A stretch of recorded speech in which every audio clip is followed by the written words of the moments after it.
திருப்பூர் மாவட்டம் உடுமலை பாரதியார் நூற்றாண்டு பள்ளியில் புவியியல் ஆசிரியையாக பணியாற்றும் விஜயலட்சுமி தேசிய நல்லாசிரியர் விருதுக்கு தேர்வு செய்யப்பட்டுள்ளார். இதனை முன்னிட்டு பள்ளியில் பொன்னாடை போர்த்தி பாராட்டு தெரிவிக்கப்பட்டது. மாணவிகள் இனிப்புகள் வழங்கிய நிலையில் நெகிழ்ச்சியடைந்த ஆசிரியை மாணவிக்கு முத்தமிட்டு மகிழ்ந்தார். இது தனது பள்ளி மற்றும் சமூக பணிக்கு கிடைத்த அங்கீகாரம் என்றும் இந்த விருதை மாணவர்களுக்கும் பள்ளிக்கும் சமர்ப்பிக்கிறேன் என்றும் ஆசிரியை விஜயலட்சுமி தெரிவித்தார்.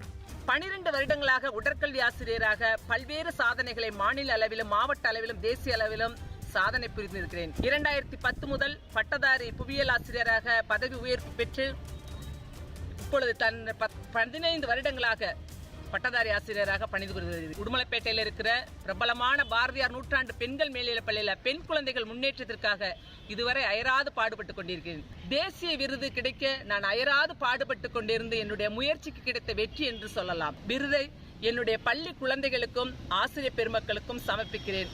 எனக்கு உறுதுணையாக இருந்த என்னுடைய குடும்பத்தார், என்னுடைய கணவர், என்னுடைய குழந்தைகள், என்னுடைய பெற்றோர்கள், உறவுக்காரர்கள் அனைவருக்கும் இந்த விருது தான். ஏன்னா நான் மட்டும் தனிப்பட்ட ஆளா உழைக்கிறது கிடையாது.